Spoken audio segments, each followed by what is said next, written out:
Welcome to our channel. This is doctor RB Sudha. ఇప్పుడు మనం మాట్లాడుకోబోయేది ఏంటంటే మార్చ్ రాశి ఫలితాలు, నెల ఫలితాలు ఎలా ఉన్నాయో చూద్దాము. అంతకన్నా ముందు మనం ఎప్పుడు మాట్లాడుకునేది ఏంటంటే గోచార రీత్యా. ఎందుకంటే గోచార రీత్యానే ఒక్కొక్క రాశికి ప్రెడిక్షన్స్ అనేవి చెప్పడం జరుగుతుంది, ఫలితాలు అనేవి చెప్పడం జరుగుతుంది. కనుక ఫస్ట్ ఎక్కడెక్కడ ఏ గ్రహాలు ఉన్నాయో చూద్దాము. అందరికీ తెలిసిన విషయం ఏంటంటే 9 గ్రహాలు ఉన్నాయని తెలుసు. కానీ మోస్ట్ ఇంపార్టెంట్ ఏమవుతోంది ఈ నెలలో మార్చ్ 2025లో ఏమవుతుందో చూద్దాము. అన్నిటికన్నా మేజర్ ప్లానెట్ అంటే ఏంటంటే శని గ్రహం మూవ్ అవుతున్నారు. ఎక్కడికి? మీనానికి మూవ్ అవుతున్నారు మార్చ్ 29th. అలాగే ఏంటంటే జూపిటర్ మనకి తెలిసిందే రిట్రోగ్రేషన్ నుంచి డైరెక్ట్ అయ్యారు ఫిబ్రవరి నెలాఖర పోయిన నెల. ఆయన వృషభంలోనే ఉన్నారు. అలాగే రాహు ఏమో మనకి మీనంలో ఉన్నారు, కేతు ఏమో మనకేమో కన్యలో ఉన్నారు. అదొకటి కాకుండా ఈ నెల ఇంకోటి మేజర్ థింగ్ ఏంటంటే కుజుడు ఏమో రిట్రోగ్రేషన్ నుంచి డైరెక్ట్ అయ్యారనమాట. అదొకటి కాకుండా సన్ అన్నిటికన్నా మేజర్ ప్లానెట్ మనం ఎప్పుడు మాట్లాడుకుంటూ ఉంటాము. గోచార రీత్యా ఆయన మార్చ్ 14th మీన రాశికి ప్రవేశిస్తున్నారనమాట. అలాగే మనం చూసాము అంటే వీనస్ ఏంటంటే రిట్రోగ్రేషన్కి వస్తున్నారు. అలాగే కంబషన్ కూడా అవుతోంది. అలాగే మెర్కురీ, వీనస్ అంటే మనకి తెలుసు శుక్రుడు, అలాగే మెర్కురీ బుధుడు ఆయన ఏంటంటే మీనంలో ఉండి ఆయన కూడా రిట్రోగ్రేషన్ వెళ్తున్నారు. అలాగే ఏంటంటే మనకి కంబషన్ కూడా అవుతున్నారు అనమాట. సో 2 ప్లానెట్స్ అంటే బుధుడేమో నీచ స్థితిలో ఉన్నారు, శుక్రుడేమో ఉచ్చ స్థితిలో ఉన్నారు. కానీ అందరికీ తెలిసిన విషయం మనం చాలా మాట్లాడుకున్నాము. అంటే 6 గ్రహాలు ఈ రాశిలో అంటే మీన రాశిలో కూడుతున్నాయి అన్నమాట. అంటే సన్నిహితం అవుతున్నాయి, అన్నీ కలిసి ఉంటున్నాయి. అది మార్చ్ 29th. అలాగే మనం చూసామంటే మోస్ట్ ఇంపార్టెంట్ మేజర్ ఈవెంట్స్ ఏంటంటే ఇదే నెల 2 గ్రహణాలు వస్తున్నాయి అన్నమాట. ఒకటేమో మనకి కనిపించదు, మనకి అంటే సూర్యగ్రహణం ఏమో కనిపించట్లేదు, మార్చ్ 29th వస్తుంది. పార్షియల్ గ్రహణమే, అది కనిపించట్లేదు. సో అన్ని రాశుల వారీగా ఎలా ఉంటుందో మనం రాశి ఫలితాలు అనేది చూద్దాము. కానీ మోస్ట్ ఇంపార్టెంట్ ఏంటంటే దేనికైనా సరే భయపడకుండా ఫస్ట్ మనం పరిహారం చేయాలి. ఎందుకంటే మీనరాశిలో అండ్ మనకి తెలుసు రాహు మూలంగాను కేతు మూలంగానే మనకి గ్రహణాలు అవన్నీ వస్తూ ఉంటాయి కదా. సో అటు కన్యకి ఎఫెక్ట్ అవుతోంది, అటేమో మనకి మీనానికి కూడా కొంచెం ఎఫెక్ట్ ఉందన్నమాట. కానీ మోస్ట్ ఇంపార్టెంట్, అన్నిటికన్నా ఇంపార్టెంట్ ఏంటంటే మకర రాశి వాళ్ళకి బాగుంటుంది. ఎందుకంటే ఏల్నట్స్ అనేది వెళ్ళిపోతుంది. ఎందుకు ఏల్నట్స్ అని వెళ్ళిపోతే ఏమవుతుందంటే వాళ్ళకి కొంచెం అంటే రిలీఫ్ అనేది ఉంటుంది. సో ఎవరెవరికి ఏల్నట్స్ అని ఉంది ఇప్పుడేమో కుంభరాశికి ఏల్నట్స్ అని ఉంది, అలాగే మనకి మీనరాశికి ఏల్నట్స్ అని ఉంది, అలాగే మేషరాశికి ఏల్నట్స్ అనేది మొదలవుతోంది అనమాట. సో ఏల్నట్స్ అని మొదలవుతోంది మేషరాశి కంటే భయపడవలసిన అవసరం లేదు. కొన్ని పరిహారాలు చేసుకోవాల్సిందే. ఎప్పుడు మన పరిహారాలు అన్ని రాశుల వారిగా మనం చెప్తూనే ఉన్నాము.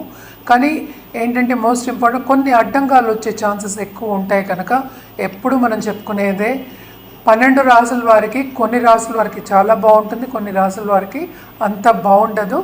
ఈ గ్రహస్థితి మూలాన్ని అలా ఉంటుంది అని చెప్పుకోవాలన్నమాట. సో మకర రాశి వాళ్ళకి మాత్రం చాలా అదృష్టం, ఈ నెల అంతా చాలా బాగుంటుంది. పరిహారాల విషయానికి వస్తే కనుక మనం జనరల్గా చేసే పరిహారాలు ఎప్పటికైనా సరే నవగ్రహ స్తోత్రాలు, నవగ్రహ హోమాలు, లక్ష్మీ గణపతి హోమాలు చేసుకోవడం చాలా మంచిది. అదొకటి కాకుండా ఇప్పుడు నేను ఇందాక చెప్పినట్టు 2 గ్రహణాలు వస్తున్నాయి కనుక రాహుకేతు పూజ చేసుకోవడం చాలా మంచిది. అన్ని రాసుల వారి గురించి చెప్తున్నాను. అలాగే ఏంటంటే చంద్రుడికి మనం ఎప్పుడైనా సరే దానం ఇవ్వమంటాం అనమాట. బియ్యం దానం ఇవ్వడం అనేది చాలా ఇంపార్టెంట్. సో ఎప్పుడు మనం మాట్లాడుకున్నట్టు మొదటి రాశి మేషరాశి వాళ్ళకి ఎలా ఉందో చూద్దాం. ఇప్పుడు మనం మాట్లాడుకోబోయేది మేషరాశి వాళ్ళ గురించి. మేషరాశి వాళ్ళకి మార్చ్ 2025 ఎలా ఉందో రాశి ఫలితాలు చూద్దాము. ఈ రాశికి అధిపతి అయిన మార్స్ అంటే కుజుడేమో 3వ ఇంట్లో ఉన్నారు. సో క్రియేటివ్ పీపుల్కి చాలా బాగుంటుంది. అదొకటి కాకుండా మేషరాశి వాళ్ళకి ఏల్నట్స్ అనేది మార్చ్లో మొదలవబోతోంది. ఎప్పుడంటే మార్చ్ 29th శని ఏమో మూవ్ అవుతున్నారనమాట మీనానికి. అలాగే మనం చాలా మాట్లాడుకున్నాము అంటే 5 గ్రహ కూటమి అనేది మీనరాశిలో జరగబోతోంది కనుక అలాగే సెకండ్ లార్డ్ అంటే ఏంటంటే వీనస్, శుక్రుడు కూడా ఎగ్జాల్టేషన్లో ఉన్నారు. సో తప్పక కుటుంబ పరిస్థితి, స్టేటస్ అవన్నీ చాలా ఇంప్రూవ్ అవుతాయి. అలాగే క్రియేటివ్ పీపుల్కి బ్రహ్మాండంగా ఉంటుంది. ఆర్ట్ రంగంలో ఉన్న వాళ్ళందరికీ చాలా బాగుంటుంది. కెరియర్ పాత్లో కూడా వీళ్ళకి ఇంప్రూవ్మెంట్స్ అనేది ఉంటుందన్నమాట. ఎప్పుడు స్టార్టింగ్ ఆఫ్ దిస్ మంత్ చాలా బాగుంటుందని చెప్పాలి. అలాగే ఏంటంటే ఒకటి ఖరీదైన వస్తువు కొనుక్కునే ఛాన్సెస్ ఎక్కువ కనిపిస్తున్నాయి. ఎందుకంటే సెకండ్ అంటే ఖర్చు అనేది అధికం, అది కూడా శుభ ఖర్చులే అన్నమాట. అలాగే వీళ్ళ పిల్లలు కూడా అభివృద్ధి చెందే ఒక మంత్ కింద మనం చెప్పుకోవాలి. ఏదైనా సరే ఈ నెల అంతా కొంతవరకు మేషరాశి వాళ్ళకి చాలా బాగుంటుంది, బ్రహ్మాండంగా ఉంటుందనే చెప్పాలన్నమాట. అలాగే నిరుద్యోగులకి ఉద్యోగ అవకాశము వస్తుంది. అండ్ ఆల్సో శుభకార్యాలు చేసే ఛాన్సెస్ చాలా కనిపిస్తున్నాయి ఈ నెలలో. అంటే ఆ దిశగా నడవడం అనేది కనిపిస్తుంది. సో అన్ని శుభాలు కొంచెం కనిపిస్తున్నాయి అన్నమాట. అండ్ ఆల్సో మనం చూసామంటే కుటుంబ పరిస్థితి, అలాగే హెల్త్ విషయం, అలాగే దాంపత్య జీవితంలో కూడా కొంతవరకు అనుకూల పరిస్థితి అనేది ఉంటుందన్నమాట. ఎందుకంటే సెకండ్ లార్డ్ ఎగ్జాల్టెడ్ కనుక బిజినెస్ పీపుల్కి చాలా బాగుంటుంది. అలాగే కొత్త బిజినెస్లు కూడా చేసే ఛాన్సెస్ ఎక్కువ కనిపిస్తున్నాయి అన్నమాట. అండ్ దూరపు దేశంలో ఉన్న వాళ్ళందరికీ కూడా అభివృద్ధి చెందుతారని చెప్పాలి. నిరుద్యోగులకి నేను ఇందాక చెప్పినట్టు వాళ్ళు అనుకున్న ఉద్యోగ అవకాశాలు వస్తాయి, తప్పక కొత్తగా జాయిన్ అవుతారు, అభివృద్ధి కూడా చెందుతారు అన్నమాట. హెల్త్ విషయం మనం చూసామంటే కూడా వీళ్ళకి కొంతవరకు కుదుట పడుతుంది. లాంగ్ టర్మ్గా ఎవరైనా బాధపడుతున్నారు హెల్త్ రీత్యా అన్నా కూడా వాళ్ళకి ఈ నెల కొంతవరకు బాగుంటుంది. ఏళ్ళనట్స్ శని ప్రభావం అనేది తప్పక ఉంటుంది. ఎందుకంటే టువర్డ్స్ ఎండ్ ఆఫ్ దిస్ మంతే వస్తున్నారు కనుక కొంతవరకు ఆ టైంలో జాగ్రత్త పడడం అనేది వెరీ ఇంపార్టెంట్. అండ్ ఆల్సో ఏంటంటే రెమిడియల్ మెషర్స్ కింద తప్పక శనిగ్రహం అనుగ్రహం ఉండాలి. 2వ ఇంట్లో జూపిటర్ సంచారం జరుగుతోంది, అది కూడా విపరీతమైన ఖర్చు. దానికి తోడు మనకి ఏలినాట్స్ అని వస్తే చాలా ఖర్చులు అవుతాయి.